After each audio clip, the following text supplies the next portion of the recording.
তবে আপনাদের ডেস্টিনি জায়েজ আছে নাকি? এই আঙ্গুল ফুলে কলা গাছ হওয়ার মতো যত সুযোগ সামনে আসবে সবগুলোকে ওই মরার পরে লেনদেন করার জন্য ডেট দিয়ে দিয়ে, আগে না। এই আঙ্গুল ফুলে কলা গাছ হওয়ার এই ইদানিং আরও কি সব ব্যবসা কথা বলছেন, আপনারা ধোকায় পড়ে জানান, আমি নামও বলতে পারবো না। ইদানিং ভাইরা বলছেন 2 মাস আগে মূল্য নিয়ে নিবে, 2 মাস পর পণ্য দিবে। কি ভাই এটার নাম কি? ইভালি নাকি? ইভালি এর নাম মুখস্থ হয়নি, আমি নাম মুখস্থ করতে অনাগ্রহী আর কি, কথা বুঝতে পেরেছেন? তো যা হোক, ইভালি যান যাই যেটাই বলুন। এখন ওই যে তারা কোটি কোটি টাকা, যখন আপনারা 1 কোটি গ্রাহক হয়ে যাবেন, প্রত্যেকে 1000 করে টাকা দিয়েছেন, আর পণ্য দিবেন উনি কয় মাস পরে? 4 মাস পরে। এরকম 1 কোটি গ্রাহক যখন হয়ে যাবে, তখন হচ্ছে উড়াল মারে ফ্লাইটে করে আমেরিকা বা কোথাও গিয়ে টাকা দেয়, আপনি পণ্যটা পাবেন কোত্থেকে? তো পরস্পরের ভিতরে লেনদেনটা কিভাবে হবে? অনেক সময় কাপড় দিয়ে খাদ্য, খাদ্য দিয়ে কাপড়, পরস্পরের প্রয়োজন নাও থাকতে পারে। ধরুন 1 জোড়া কাপড় হলেই, 2 জোড়া কাপড় হলেও তো আপনার বছর পার হয়ে যায়। এখন একজন কৃষক যদি আপনাকে বলেন যে আপনি বা কৃষককে বলেন যে আমার 1 জোড়া কাপড় দিয়ে আপনি আমাকে কিছু খাবার দেন, তো কৃষক কতদিন কাপড় নিবে, কয় পিস কাপড় নিবে? অবশ্যই একটা সীমাবদ্ধতা থাকবে। হয়তো 1 জোড়া, 2 জোড়া, 3 জোড়া, 4 জোড়া নিলেন, এরপরে বলবেন যে না ভাই আমার আর কাপড়ের দরকার নেই। তাহলে কারিগর তখন বিপদে পড়ে যাবেন, কিভাবে তার খাদ্যের সংগ্রহ হবে। এভাবে দেখা যায় নিত্য প্রয়োজনীয় যাবতীয় বিষয় আপনি যা কিছু ব্যবহার করেন তার সবটুকুই আপনি তৈরি করতে পারেন না। আপনার টুপিটা আপনাকে কিনতে হয়েছে, এটা আপনি বানাতে পারেননি। আপনার মোবাইল আপনাকে কিনতে হয়েছে, এটা আপনি বানাতে পারেননি। এইভাবে দেখবেন যে সিংহভাগ জিনিসই আপনাকে অন্যের কাছ থেকে সংগ্রহ করতে হয়। তো অন্যের কাছ থেকে সংগ্রহ করা, এটার বৈধ হালত বা অবস্থা বা সুরতগুলো কি কি? 1 নম্বর হতে পারে তিনি আপনাকে দান করবেন, তো দানের মাধ্যমেও আপনি মালিক হয়ে সেটা ব্যবহার করতে পারেন। 2 নম্বর মালিক হওয়ার বা পণ্য ভোগ করার আরেকটি ব্যবস্থাপনা হচ্ছে উত্তরাধিকার সূত্রে, মিরাচি সূত্রে আপনি আপনার বাবা মা বা যাদের কাছ থেকে আপনি ওয়ারিশ হন তাদের কাছ থেকে কিছু পেলেন, এটা আপনার একটা বৈধ সম্পদ। আরেকটি হচ্ছে ক্রয় বিক্রয়ের সূত্রে আপনি মালিক হবেন, কারো কাছ থেকে কিনে নেবেন।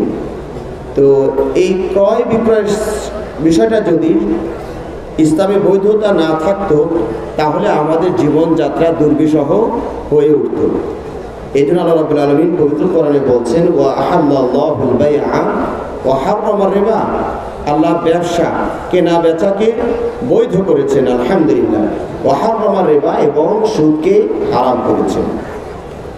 আল্লাহ নবী সাল্লাল্লাহু আলাইহি সাল্লাম তিনি নিজেও ব্যবসা করেছেন, কেনা বেচা করেছেন। আপনারা জানেন নবুয়তের আগে থেকেই নবী সাল্লাল্লাহু আলাইহি ওয়াসাল্লাম ব্যবসার সাথে জড়িত ছিলেন। খাদিজার ব্যবসা নিয়ে তিনি দূর দূরান্তে সফরেও গিয়েছেন।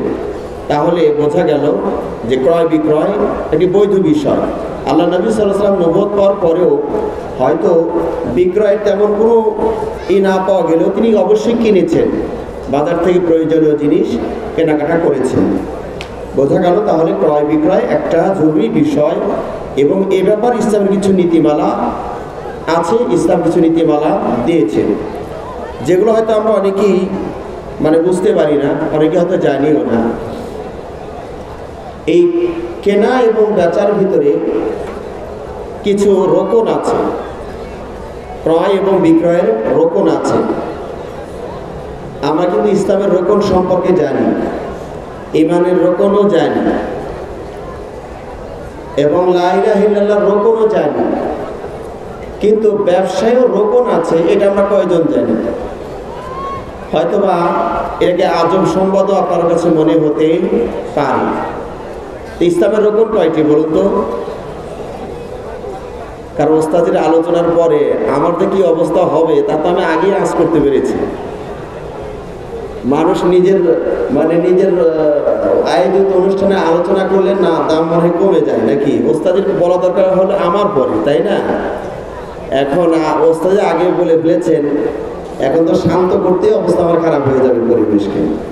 তো যাই হোক, আমার বিষয়টা হচ্ছে কিছু মাসলা মাসাইলের মতো, এমনি ওই যে গদবাধা যেগুলো বক্তব্য সেটা আজকে হবে না, যেহেতু বিষয়টা নির্ধারিত। কথা বুঝতে পেরেছেন? আমি আপনাদেরকে প্রশ্ন করেছি, আপনারা প্রশ্নের উত্তর দিবেন না পরস্পরে কথা বলতে থাকবেন। বলছিলাম ইসলামের রকম কয়টি? এই তো আলহামদুলিল্লাহ, এবার জাগ্রত হয়েছে জনতা। ইমানের রকম কয়টি? এখনো 5টি আছে, 6টি। আবার ওভারটেক করে 7টি বলে আর মাঝাবে চলে যায়, মাঝামাঝি থাকেন, 6টি। আর কালিমা লা ইলাহা ইল্লাল্লাহ এর রকম কয়টি? হ্যাঁ, কয়টি? মাত্র 2টি। তো এই মোটামুটি 3টা আপনাদের কাছে পরিষ্কার আছে। এবার আমার প্রশ্ন হলো, আপনারা কেনা বেচা করেন কে কে? তার একটু হাত তুলে তো দেখি। প্রশ্নটা ভুল হয়ে গেছে, হাত নামান, কারণ সবাই কেনা বেচা করেন। কেনা বেচা করেন না কে কে? তারা হাত তোলেন। কেনা বেচা করেন নাই? তাহলে যদি আপনি এটা পেলেন কোথায়? এই যে আপনি যে ক্যামেরা নিয়ে বসছেন, এটা পেলেন কোথায়?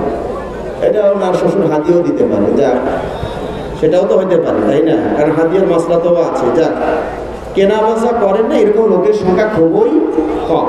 তা আমরা সবাই তো কেনা বেচা করি। তো বলুন তো, ব্যবসার রোকন কয়টি? কে বলতে পারবেন?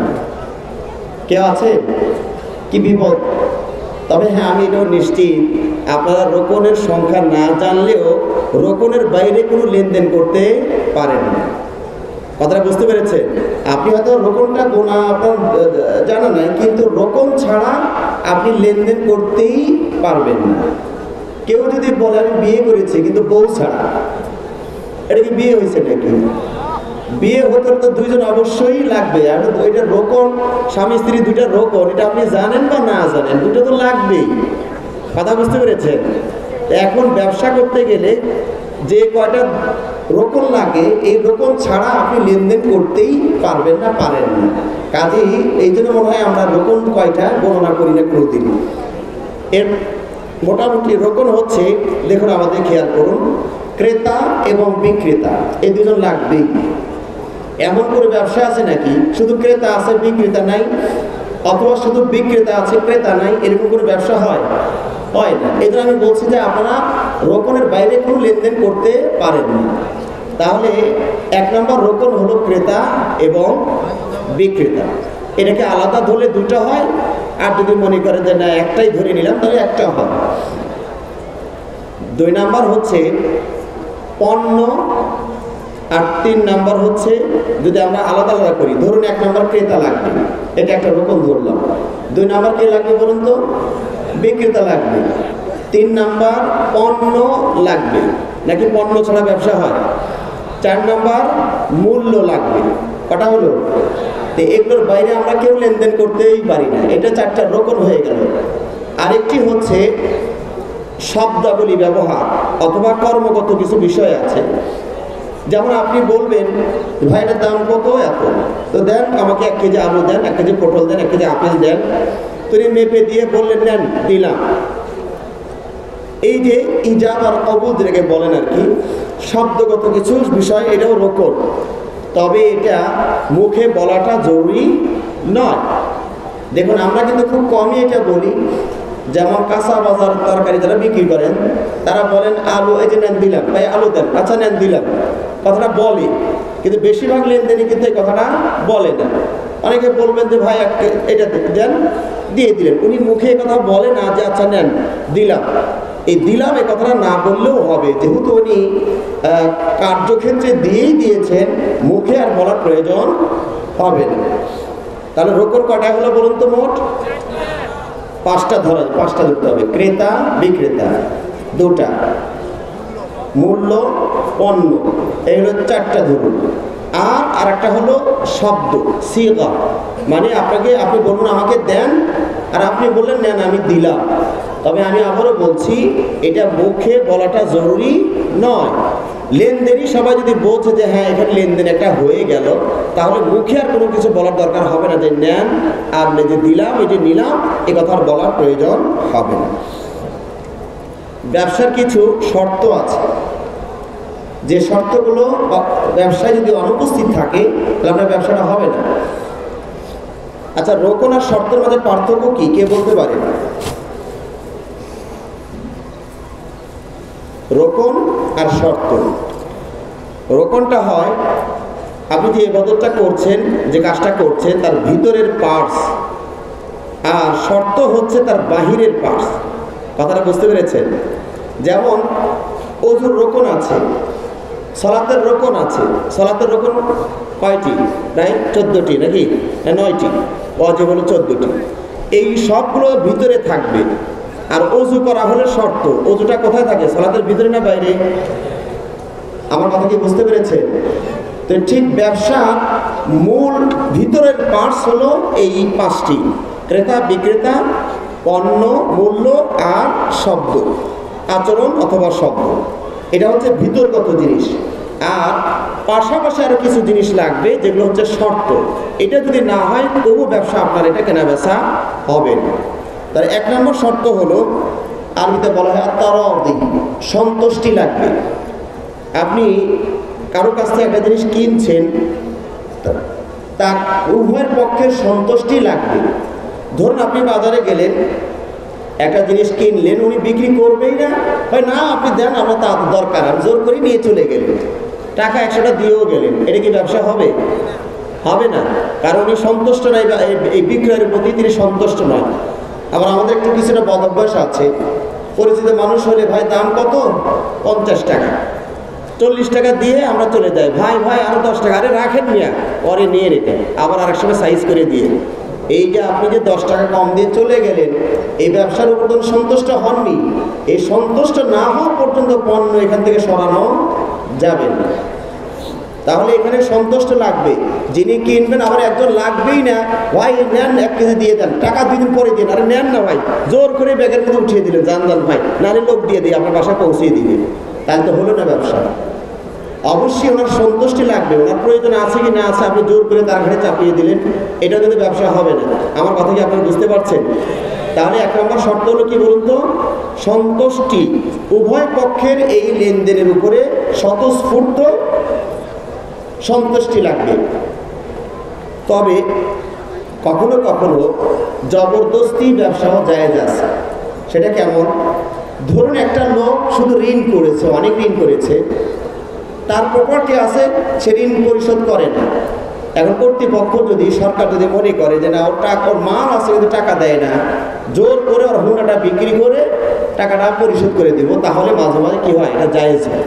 এখানে বিক্রেতার সন্তুষ্টি নাই, কিন্তু পাওনাদার টাকাও দেয় না, খালি পণ্য কিনে ঘরে রেখেছে, সাজিয়ে রেখেছে, ফ্রিজ কিনেছে, টেলিভিশন কিনেছে, এটা সেটা কিনে রেখেছে, সব ঋণ করে, টাকা দেয় না, টাকা নাই, মাল আছে। তাহলে কি করবে? তার অসন্তুষ্ট চিত্তে কর্তৃপক্ষ তার মাল বিক্রি করে পাওনাদারের পাওনা পরিশোধ করবে। এই ক্ষেত্রে শুধু জায়েজ আছে। 2 নম্বর শর্ত হলো, যেখানে ক্রেতা বিক্রেতা এমন মানের হতে হবে যাতে করে এই লেনদেন করা তাদের জন্য বৈধ হয়।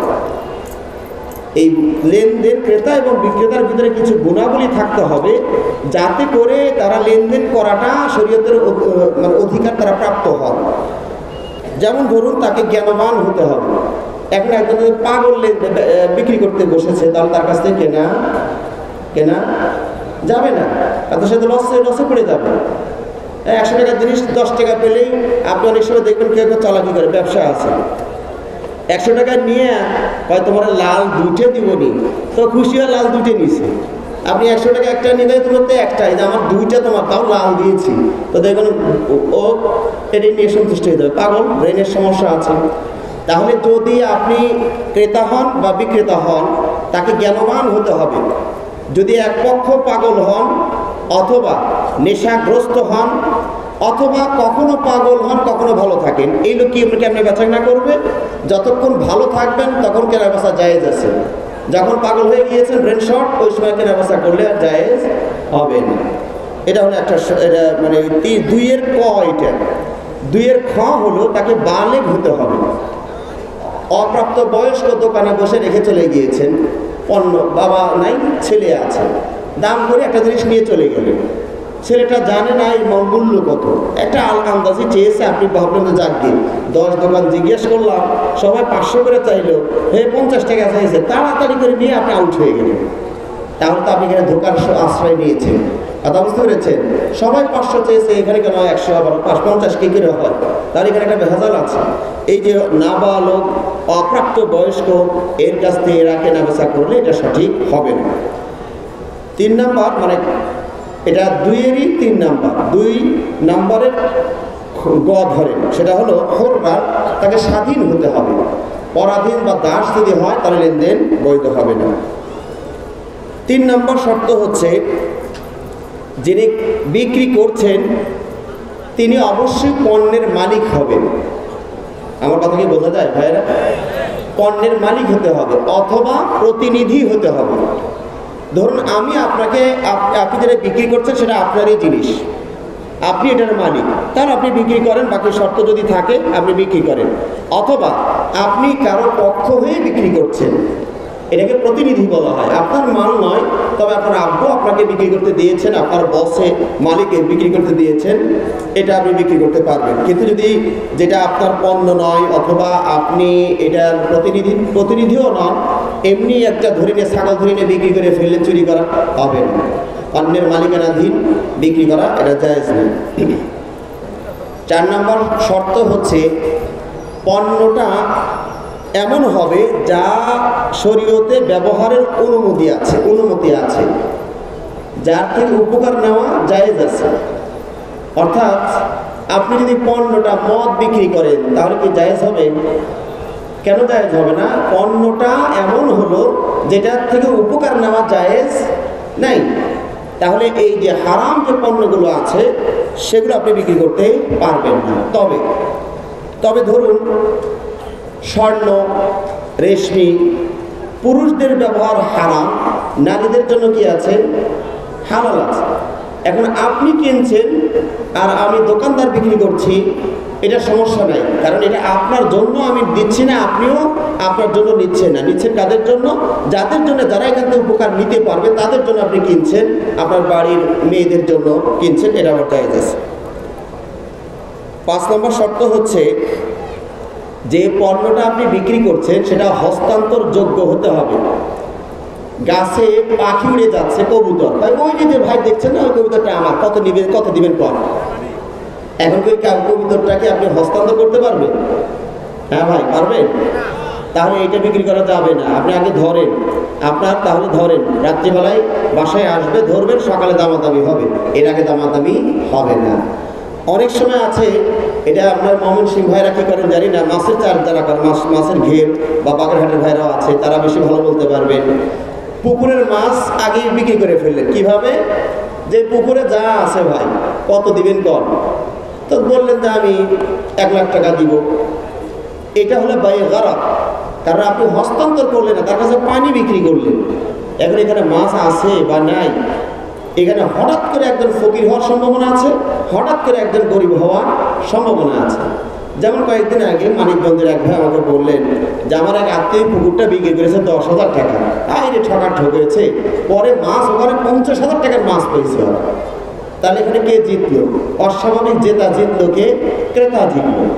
আবার এমনও তো হইতে পারে যে 1 লাখ টাকা দিয়ে কিনে নিয়ে টানাটানি করে কাদা সহ 20,000 টাকার জমে না, এর মাথায় বাড়ি পুরোটাই 80,000ই নাই, নগদ লস।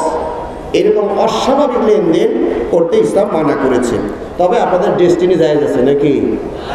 এই আঙ্গুল ফুলে কলা গাছ হওয়ার মতো যত সুযোগ সামনে আসবে সবগুলোকে ওই মরার পরে লেনদেন করার জন্য ডেট দিয়ে দিন, আগে না।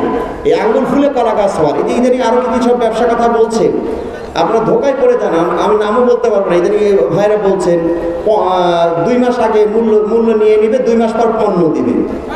কি ভাই, এটার নাম কি? ইভালি নাকি? ইভালি। এর নাম মুখস্থ হয়নি, আমি নাম মুখস্থ করতে অনাগ্রহী আর কি, কথা বুঝতে পেরেছেন? তো যা হোক, ইভালি যাই যেটাই বলুন। এখন ওই যে তারা কোটি টাকা, যখন আপনারা 1 কোটি গ্রাহক হয়ে যাবেন, প্রত্যেকেই 1000 করে টাকা দিয়েছেন, আর পণ্য দিবেন উনি কয় মাস পরে? 4 মাস পরে। এরকম 1 কোটি গ্রাহক যখন হয়ে যাবে, তখন যদি সে উড়াল মারে, ফ্লাইটে করে আমেরিকা বা কোথাও গিয়ে ঢাকা দেয়, আপনি পণ্যটা পাবেন কোত্থেকে? কথা কি বুঝতে পেরেছেন? এই আঙ্গুল ফুলে কলা গাছ হওয়ার এই সুযোগগুলো আপনারা গ্রহণ করবেন না, কষ্ট করে আস্তে আস্তে বড়লোক হওয়ার চেষ্টা করবেন ইনশাআল্লাহ। হ্যাঁ, তো আমি যে বলছিলাম যে এই ধরনের হঠাৎ হঠাৎ করে অদ্ভুত অদ্ভুত সিস্টেম নিয়ে আসবে। আপনি তাদেরকে বলেন যে ভাই মূল্য আগে নয়, আপনি পণ্য আগে দেন, মূল্য আগে 4 মাস পরে দিবনি, দেখি ব্যবসাটা কয়দিন করতে পারে। আমার কথা কি বুঝতে পেরেছেন? হ্যাঁ, তো এটা খেয়াল রাখবেন ভাইরা।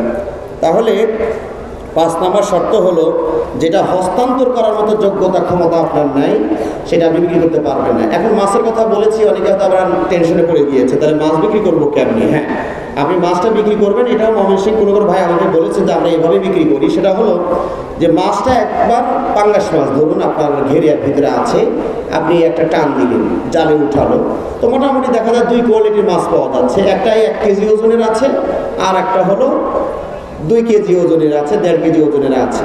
তো আপনি ওই জেলেদের সাথে বা ক্রেতাদের সাথে কন্ট্যাক্ট করলেন, ভাই আপনি মাছ ধরেন, ধরার পরে 1 কেজি যেটা আছে সেটার দাম পড়বে 60 টাকা করে কেজি, আর যেটা 2 কেজি বা তার কাছাকাছি আছে সেইটা নেবেন 80 টাকা কেজি। তাহলে কিন্তু সমস্যা থাকছে না। আপনি মাছটাকে ধরবেন, ধরার পরে 1 কেজিগুলো এক সাইড করবেন, আর বেশিগুলো আর এক সাইড করবেন, করার পরে 1 কেজি হয়েছে 5 মণ, ওইটা 50-60 করে যে চুক্তি মিলেছে ওই হিসাবে দাম দিবেন, আর যেটা হয়েছে 80 টাকা, ওই 80 টাকা করে দাম, ওইটার ওজন 1 মণ 2 মণ যা আসে ওই হিসাবে দাম দিবেন। তাহলে এটা কিন্তু মূল্যটা নির্ধারণ হয়েছে আগেই, কিন্তু পণ্যটা হস্তান্তর হচ্ছে এখন। কথা বুঝতে পেরেছেন? এটা আবার জায়েজ আছে। এখানে আরেকটি শর্ত হচ্ছে, মূল্য নির্ধারিত হতে হবে। এটার দর কত? দর কত? ধরুন একটা বস্তুর দর হলো 50 টাকা কেজি, কিন্তু আপনি নিয়েছেন কত? 5 কেজি, তাহলে আপনার মোট দাম আসলে কত?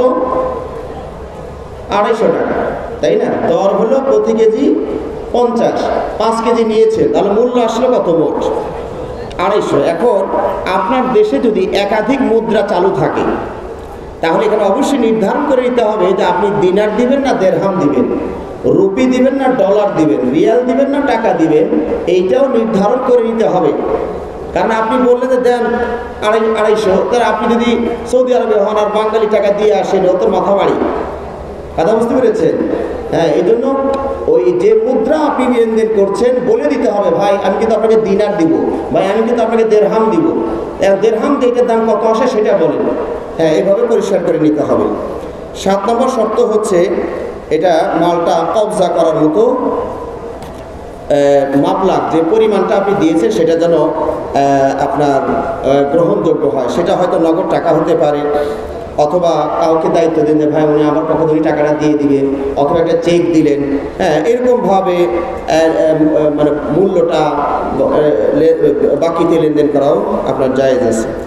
যা হোক, সময় মনে হয় আমার শেষের দিকে, আর মাত্র 8 মিনিট সময় আছে। তো আমার মনে হয় আব্দুল্লাহ ভাই যেটা বলেছেন যে আমার একটা আলোচনা উনি শুনেছিলেন ক্রয় বিক্রয়ের উপরে, সেটা হচ্ছে স্বর্ণের কেনা বেচার উপরে একটা আলোচনা আমার আছে ফেসবুকে। তো ওই বিষয়টার উপরই খেয়াল করি, বিষয়টা আমাকে উনি হয়তো চয়ন করে দিয়েছেন। তো যেহেতু সময় স্বল্প, আরও কিছু কথা ছিল, সেটা যেহেতু সম্ভব হবে কিনা পরে দেখবনি। তো বিশেষ করে আপনারা যারা স্বর্ণ এবং রূপা কেনা বেচা করেন, এখানে অনেকগুলো মাসাইলা আছে যেগুলো আমাদের অনেকেরই অজানা রয়ে গেছে। এই জিনিসগুলো আমিও একসময় জানতাম না।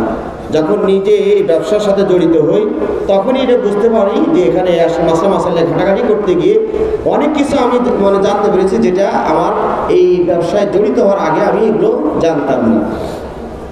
স্বর্ণের সাথে সুদের একটা ওতপ্রোত সম্পর্ক আছে। আমার কথা কি শুনছেন আপনারা?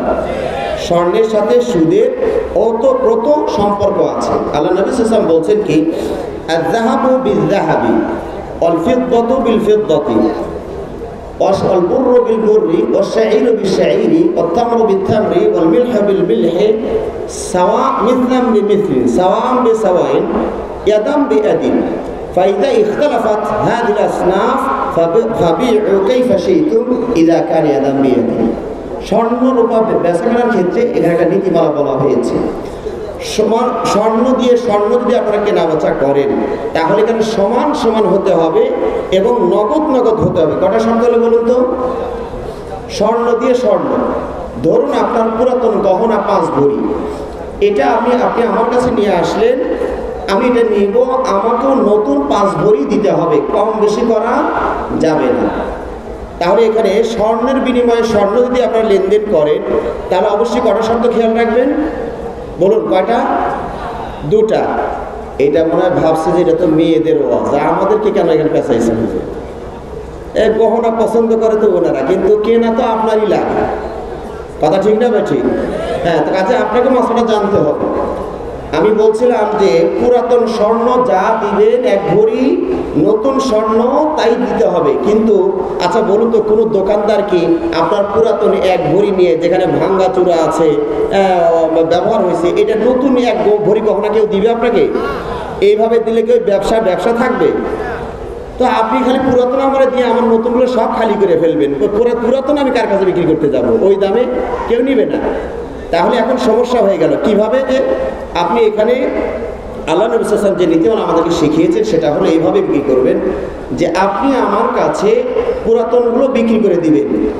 22 ক্যারেট হলে যে দাম, 21 ক্যারেট হলে যে দাম, 18 ক্যারেট হলে যে দাম, এইভাবে আপনি পুরাতনটা আমার কাছে বিক্রি করে টাকাটা হাতে নিয়ে নেবেন।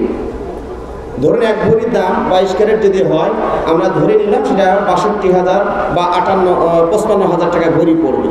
তাহলে এক ভরি পুরাতন গহনা দিয়ে এই 55,000 টাকা আপনি আমার কাছ থেকে আপনার হাতে নিয়ে নেবেন। এই ব্যবসাটা কমপ্লিট হয়ে গেল। কারণ এখানে দুইটা স্বর্ণের বিনিময়ে স্বর্ণ হচ্ছে না, কিন্তু জাত আলাদা হয়ে গিয়েছে। আপনি দিলেন স্বর্ণ, আমি দিলাম কি আপনাকে? টাকা। আর এখানে জাত আলাদা হয়ে গেল, বস্তু আলাদা হয়ে গিয়েছে। এখানে শর্ত হলো অবশ্যই নগদ হতে হবে। কম বেশি করার সমস্যা নাই, কিন্তু নগদ হতে হবে। এরকম নয় যে ভাই আচ্ছা এক ভরি দেন, 50,000 টাকা দাম হয়, এখন 25,000 আছে, পরে 25,000 দেন না, তা হবে না। এটা নগদ অবশ্যই নগদ হতে হবে। বাকি ব্যবসা এখানে চলবে না। আপনারা হয়তো শুনে আশ্চর্য হবেন, স্বর্ণ এবং রূপা এটা বাকিতে বিক্রি করাও সুদ। স্বর্ণ এবং রূপা অন্য কথা আমি বলছি না। তার মানে মনোহরের দোকান, আবার মনোহরের দোকানদার তার টেনশনে পড়ে গেলেন, হুজুর কয় কি বাকি বিক্রি যায় ছিল, আমার তো মনোহরের দোকানে টিকবেন, কারণ ওখানে চালান এসে বাকি বেশি দেওয়া হবে।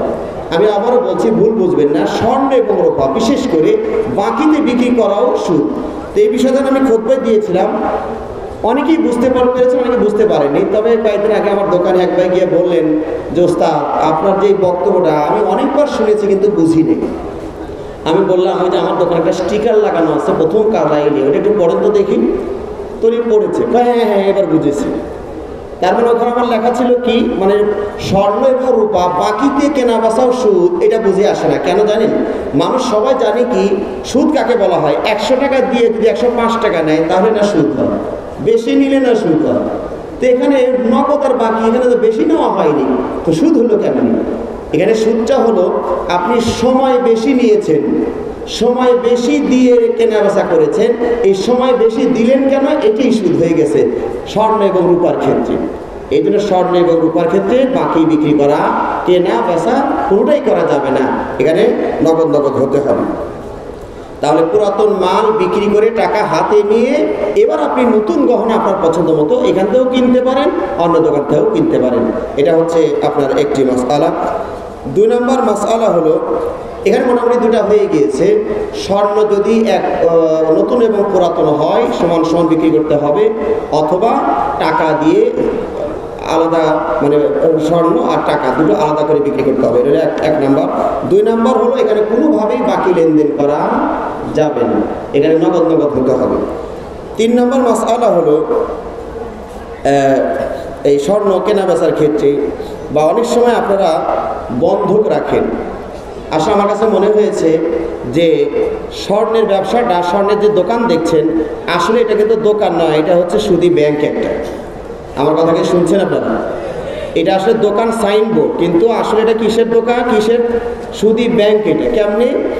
আপনি বিপদে পড়েছেন, 1 ভরি গহনা বন্ধক রাখলেন, 1 ভরি গহনা দিয়ে অথবা 2 ভরি 3 ভরি বন্ধক রাখলেন। দোকানদাররা করবে কি, আপনাকে ধরুন গহনার দাম যদি 2 লক্ষ টাকা আসে, আপনাকে 1 লক্ষ টাকা দিবে, আর 1 লক্ষ টাকা মানে দাম রেখে দিবে। এই যে 1 লক্ষ টাকা আপনাকে দিল, সেটার উপরে তারা আবার সুদ বসাবে, লাভ বসাবে, প্রতি মাসে 5,000 করে দিবেন, চড়া সুদ। কথা বুঝতে পেরেছেন? এমন এক পর্যায়ে চলে যায় যে আপনি এই টাকা দিয়ে 10 মাস 20 মাস হয়ে গিয়েছে, তা আপনার কত হয়ে গেছে এখন 5-10-50,000 টাকা সুদ হয়ে গেছে। তখন আপনি চিন্তা করছেন আর 50,000 টাকা দিয়ে ওই জিনিস আর নেওয়ারও দরকার নেই, ও যা গেছে যাকে। এইভাবে দোকানদাররা আপনাদের অর্থ সম্পদ হাতিয়ে নিচ্ছে। আমি আপনাদেরকে পরামর্শ দিব, মানুষের বিপদ আপদ হতেই পারে। অনেক সময় ওই যে মার গহনা, মা দিয়ে গিয়েছেন, বাবা দিয়ে গিয়েছেন, বিয়ের গহনা, এই মহাব্বতে আর বিক্রি করতে চায় না। কি করে? না, বন্ধুকি রাখি, দেখি কোনোভাবে ছুটাইতে পারি কি না। তো যখন আপনি ছুটাইতে পারলেন না, তখন সুদের মধ্যে চলে গেলেন আপনি। আমি আপনাদেরকে বলবো যে এখন প্রযুক্তি অনেক উন্নত, আপনার গহনার একটা ছবি আপনি উঠিয়ে রাখুন, হুবহু ওই গহনাই আপনাকে বানিয়ে দেওয়া সম্ভব। কাজে কেন ওই সুদের ভিতরে আপনারা মানে পা ফেলবেন? এটা যেন না হয়, সেদিকে আপনারা খেয়াল রাখবেন। তো ক্রয় বিক্রয়ের ক্ষেত্রে আরও কিছু বিষয় আছে, যেমন ধরুন হয়তোবা বলতে পারেন যে অর্ডার নেওয়া। আপনি একটা গহনার অর্ডার দিলেন, সেই অর্ডারটা 2 লক্ষ টাকার গহনার অর্ডার দিয়েছেন, দোকানদারকে আপনি 1 লক্ষ টাকা দিয়ে দিলেন। এটা কিসের বিনিময়ে দিলেন? এটা আপনাকে মনে রাখতে হবে, এটা এখনো লেনদেন হয়নি। এটা লেনদেন হয়নি। যেদিন আপনি চূড়ান্ত পর্যায়ে টাকা পরিশোধ করবেন, গহনা নেবেন, সেই দিন হবে আপনার সাথে লেনদেন। তার আগ পর্যন্ত এটা আপনার টাকা আমার কাছে আমানত রইল, আমার গহনা আমার কাছে আছে, আপনার টাকাটা আমার কাছে আমানত। এইভাবে ব্যবসা বৈধ করেছেন। আল্লাহ আমাদেরকে বোঝার তৌফিক দান করুন, আমিন। তো এখানে আরও যে কয়েকটি বিষয় আছে, যদি সময় সহায়তা করে তাহলে আমরা বলব। শেষ? আচ্ছা, শেষ হয়ে গিয়েছে। আর একটা কথা না বললেই নয়, ওই যে ব্যবসার ক্ষেত্রে দামাদামি করা, একজনের কেনার পরে আরেকজন দাম করা, একজনের বিক্রি করছে আরেকজন বিক্রি করা, এটা কিন্তু শরীয়তে জায়েজ নেই। ধরুন পাশাপাশি 2টা দোকান আছেন, ওই দোকানে উনি পণ্য দাম জিজ্ঞেস করছে, এটার দাম কত, এত। আপনি কিন্তু বলছেন ভাই এদিকে আসেন, আমি এটা আরো কম দামে দিয়ে দিব, এই যে এভাবে গ্রাহককে টেনে নিলেন, এটা জায়েজ নেই। অথবা আপনি দামাদামি করছেন, ভাই মাছটা পছন্দ, ভাই কত, 500 টাকা, 500 টাকা, ভাই 300 টাকা দিবেন, দামাদামি চলছে, পিছন তাড়াতাড়ি ভাই 400 টাকা দিই, দিয়ে আমাকে দিয়ে দেন। এনার লেনদেন কমপ্লিট হয়ই নেই, তার মধ্যে আপনি দাম বলে ফেললেন, এটা জায়েজ নেই। তবে হ্যাঁ, যদি এতে ডাকে তোলার একটা ব্যবসা আছে না, ডাকে তোলা, ওই যে মাহফিলের পরে যে ডাক তোলে দেখি, ওই যে রাজশাহী দেখে আসলাম, গোদাগাড়ি দেখে আসলাম, ডিম দাম তোলে 500 টাকা পিস, অবশ্যই সরকারি দাম। একটা মুরগির দাম রাখলে বা 1000 টাকা, কে কত দিবেন? এই যে ডাকে তুলে ব্যবসা, সেটা আপনি ফাইনাল হয়নি। একজন বলছে 300 টাকা, হ্যাঁ 300, আর একজন বলছে 350, আর 350, 450, 401, 402, 403 দিয়ে ওরে দিয়ে দিন। কথা বুঝতে পেরেছেন? এই যে ডাকে তোলা যেটা, এটা ব্যবসাটাই এরকম। এখানে মাসলাগত তেমন সমস্যা আশা করি নাই, তবে অন্যান্য ব্যবসা এভাবে করা নিষেধ আছে। এরকম ব্যবসা সংক্রান্ত অনেক মাসলা আপনাদের জানা দরকার, যেহেতু কেনাবেচা সবারই আছে। আমি আপনাদেরকে এই ব্যাপারে যে বইগুলো আছে, বিশেষ করে মিশকাত শরীফের কিতাবুল বুয়ু, মিশকাত শরীফের ব্যবসা অধ্যায়, এটা আপনারা অবশ্যই পড়বেন, যাতে করে সুদের ব্যবসা, এই অনিয়ম কিছু ব্যবসা, এগুলোর মধ্যে যেন আমরা পড়ে না যাই। আল্লাহ আমাদেরকে তৌফিক দান করুন, আমিন। ওয়া আখিরু দাওয়ানা আলহামদুলিল্লাহি রাব্বিল আলামিন। আসসালামু আলাইকুম ওয়া রাহমাতুল্লাহি ওয়া বারাকাতুহু।